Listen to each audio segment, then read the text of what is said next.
Thank you so much, guys. I'm here with two of the champions right here, and crowd favorites, I think, gentlemen.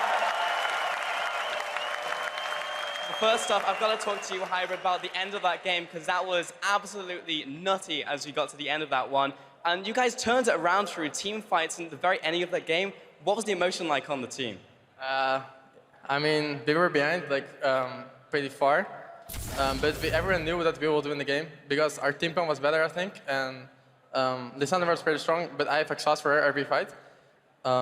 Yeah, but everyone is so happy right now, you know, that we won. And everyone kept being positive, so yeah, we won the game because of it. That's awesome to hear. And Youngbuck as well, sitting behind the scenes, how was it for you watching your team just go ham on the stage today? Well, I was very scared because the entire split I've been saying that I don't like set into Lysandra. And when Amazing helped him a lot, I thought we had a lot of trouble. But the team was consistently reassuring each other that the longer the game goes on, the more chance they have to win. So, and when they got a few team fights off and started winning, I was like, okay, they got this. This is it. And also, I want to talk about stylistically, your team is very fast. Like, compared to yesterday, these games were extremely quick. And is this what you've been teaching those guys, or have you tried to mold the team around what they have individually as players? I think I'm very lucky that my players are able to play pretty much every champion and that they know a lot about the game. I'm just there for them to tell me what they think about the game, and I just move it to the next person. Well, you've done very well with the team. Congratulations, Youngbuck. And finally here, Hybrid, is there anything you want to say to your fans here in the Ahoy Arena? Thanks everyone for coming. It means a lot for me. It's my first split, and I immediately won the LCS. So I'm really happy, and thanks everyone for coming. I want to extend that as well to you, Youngbuck. In a second.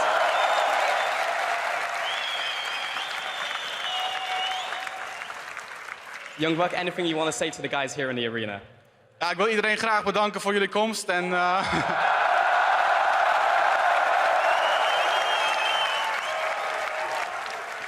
Well, thank you so much, guys, and taking the time to talk to me. Congratulations. We're going to send it back over to the analyst desk. Thank you so much, Pulse and Hybrid and Youngbuck, just saying he wants to thank everyone for coming there in Dutch. Right at the end, you got to do that.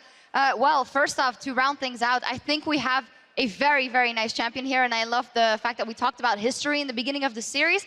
And this is a new guard. This is a totally new team, and I think it's a great feat what they've done probably throughout the entire season, coming in from Challenger, from Zero, and now winning this whole thing. Yeah, I actually really like they didn't really sway from their style at all. Like, you know, we were up here on the desk like saying like, oh, this is a good pick and this is a bad pick, and they kept just doing what they liked. And it honestly ended up working out because they're making all these like, you know, fights that are really hard to predict, and it's kind of like baits the enemy to make mistakes and like punishes it really hard. Yeah, just a quick note, we will be going through some more interviews with the winners in a sec, but we can talk about the series and maybe the last game as well. You guys were giggling a little bit when they said, oh, well, we had a good draft, but then the Lysandra versus Zed discussion came up as well. Febby, what did you make of it? I think the Gamers 2 really got outdrafted here. Like, the Zed pick was, I think, really terrible picking into that. It was like 0-3, and I think OG could have won the game if they played it out solid. But Trick managed to steal 2 Nashors, and we know that OG is not good at closing out games. We saw it to the hills the whole playoffs, and even in scrims they are not good at it. And yeah, they just won fights, and then.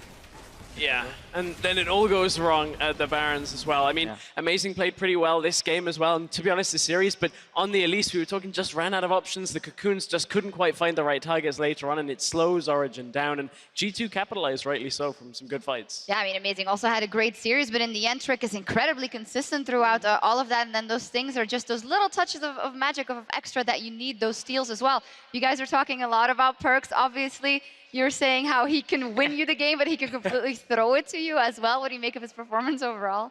I don't know, man. He's it's up to, he wants to make sure he's the one that like is the one typing FF for everyone else, or he's the one typing it for the enemy team. Like, he makes sure like, I'm gonna make this or break this game. And he kind of didn't calm down ever. Like, he's like 0-2, still using like W in lane aggressively. Yeah, you just see how aggressive he plays, and even when he's 0-2, like he says, he's still playing aggressive, and yeah, he's really trying to carry, and it's good to see, because the way he plays, it's really good a way to improve fast. Well, I'm going to cut you off right there, because I think we have the man himself standing by with Pulse. Thank you so much, guys. I'm here with 2 more players from G2. I just had to speak to a couple more. And I actually want to follow that point from Fevin. You're super aggressive, and you were even more aggressive in this series, even in front of all these people here. So was that just a mentality coming into the one? You just want all-out aggression, Perks? Well, you really, to make plays, you need to be aggressive. To put pressure, you need to be aggressive. So being aggressive as much as possible is always good. But then it kind of backfired a bit game 4 because of the Sandra Elise combo.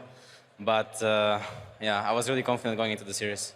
Very confident, but you were also against an exceptionally strong mid laner in 2 different mid lane as well. We heard earlier today in the feature that we had that you didn't really care who it was. So did that play out in the games, Perks? I think they need more than 2 mid laners to defeat us. I'm kidding. I think they're both really good, and the game 4, Pekka actually really out-pressured me hard. Like, he made so many plays with Lissandra, they were like so far ahead, I don't even know how did we win. But yeah, I'm just happy that we won. I don't know. Yeah, and it was a super entertaining series as well, Perks. Over to you, Kickers. Just going along the theme of just hyper-aggression, you guys were super aggressive, especially in game 1. You just came out of the gate swinging, but then OG kind of slowed you down. So what kind of happened in the series that you stopped being as fast as the first game? Well, like going into the games, we knew we're gonna have 4 red sides, so we had like mostly like one plan of the draft going into the games. And after it worked, okay, we were like the second game, the bounce were the same, and they managed to like shape it up a bit and like catch us off guard, I guess. But like we managed to come back. Like no one was like afraid or scared that we lost 1 game, and we just kept going. Okay, final one here, Kickers, as well. You didn't manage to win the Spring Championship last year, then you joined Challenger, and now you're here in the Ahoy Arena and managed to take it. What does that mean to you on that journey? Honestly, it just means a lot. It means everything, because last year, like, I was only like on the side looking at like Fnatic getting the trophy and having the trophy in my hands and having the feel of winning, and us having opportunity to go to MSI and face international teams is just great, and I'm really happy for it. Well, thank you so much, gentlemen, for the time you've given me, and congratulations on the win. We're going to send it back over to the LCS to close out the day. Oh, they need more than 2 mid laners to beat us. Oh, classic Perks right there. Want to touch on what just Kikis' emotion. I can totally understand that. What great from him, and he had a fantastic series overall. And throughout the split, there have been a lot of doubts about him, but especially the last game, he stepped up. There have been, and you know, there is something to be said about individual performance, but then the meta fitting you and you are able to excel, and we're like, oh, he does play Echo, he can play these champions that maybe we didn't quite expect at first, but it's been a very successful move up to the top lane for him. So impressive to see how he came through Challenger, as Pulse was talking about, now into his first split on G2 in the LCS, and they win it. Yeah, fantastic. And another individual performance that was really, really good in today's series. Trick left it all on the Rift and in the Baron pit with the title and a ticket to MSI on the line. Absolutely stepping up. 14 kills, 22 assists, and a whole lot of Baron steals in 4 games. He is our series MVP. And, you know, Perks had some really flashing moments indeed, and he said it himself there that they came back, but Trick was just incredibly consistent and proving once again why he is the MVP of the split, a great player. Yeah, even like throughout the series, like even when he was like ganking bot lane, when bot lane's behind and stuff, he was trading his flash for like flash and heal and stuff. Like he was doing like really efficient plays that was actually like, getting parts of the map ahead that were kind of behind. And normally you want to play on your strong side, but they kind of said screw that and just play the way that they like, which is always playing around bot lane. So I'm glad that he didn't really get scared when things took a change, because their bot lane is pretty strong. But this whole series, I think. Niels and Mithy like outplayed them really hard in lane. So it was really good that they're just like, hey, like let's just keep laning 2v2 and we'll bring Trick down here and do something with it. Yeah, fantastic, fantastic performance by them. Well, we were here in the Netherlands in Rotterdam yesterday. Fnatic manages to win it all with Fevin on their team. Now we have Youngbuck and Hybrid there for G2 winning it all. What is in the air here, Fevin? Yeah, I'm a bit jelly actually. Yeah, you could have lifted the trophy there, but yeah. Not too bad. Oh, no, you're not. The guys love you here. But we have a beautiful champion, and in addition to the Spring Championship for them, G2 Esports has taken a big step on the road to Worlds by banking 90 championship points, and I give 70 to Origen as well. What do we make of Origen's performance here? Better than expected if you look at the split. Yeah. But they were close. Especially when you look at Origen midway through the split, we were like, okay, they're sat in 6th. We don't expect too much from them. IEM was rocky for them as well. They go away. Still came back looking a bit rough and suddenly found their form in playoffs. And it was good to see them find some of the form we saw from them last year. I still think they've got a long way to improve. And hopefully we'll see an even stronger Origen in summer. You said we were just going to try and win the whole thing and go to Worlds straight. What do you think of the rest of the competition in the summer split of EU LCS? It's looking to be very exciting, very tight for those top 3 spots. Yeah, the competition is already really tough right now. Going into summer split, it's gonna be even harder. Like, I think even Origen is not even far away from G2. Like this, I think the series was really close. They should have won the last game, and then we would have had 5 games, and then the last game can go anywhere too. So it's like really close, all the teams. Yeah. I agree. I mean, it's going to be summer split, so everyone's going to have the same mentality going in. It's going to be a bigger chunk of the pie towards Worlds. So I think everyone stepping up is going to get contagious with everyone tryharding a lot more. So I kind of just expect every team to step up a couple notches, and I think it's going to be like, I don't know, it's going to be a really, really like tight ship to get to the very top. Yeah, I think it is. I mean, the thing I'm interested in is how is G2's momentum going to keep going? They just got MVP, rookie coach, and the win of the split now, so there's not much more to pick up apart from maybe a perfect record for Biven. Maybe they're hot on your heels on that one for summer. Too early to tell, I think. We will see. We do know that the guys over in Las Vegas are getting set up for TSM versus CLG. One thing that we got to talk about quickly, though, is G2 eSports at MSI as the European representative. Although we saw really good things from him, I know you guys had a thing or two to say about some of the performances maybe. How do we think they can do overall, Febby?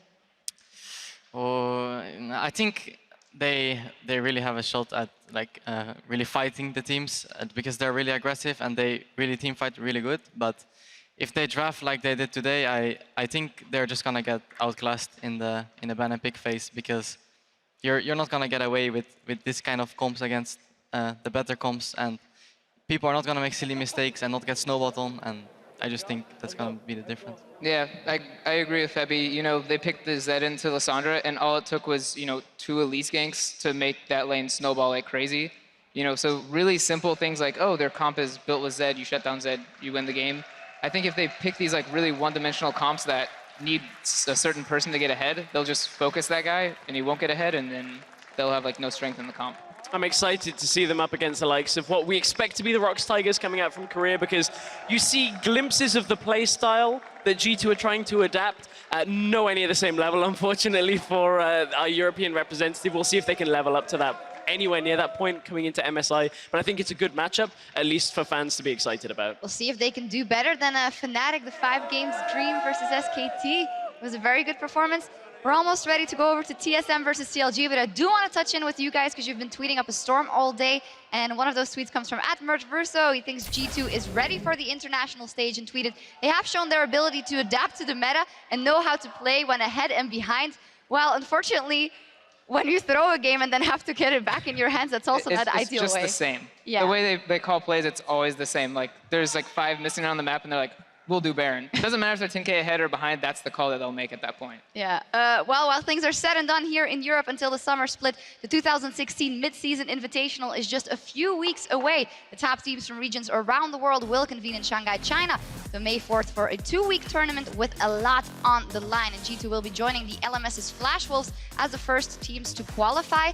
Then the question is, of course, who will be the North American representative? If you listen to the crowd, it's TSM, but what do you think? Yeah, I go with TSM. It pains me a little.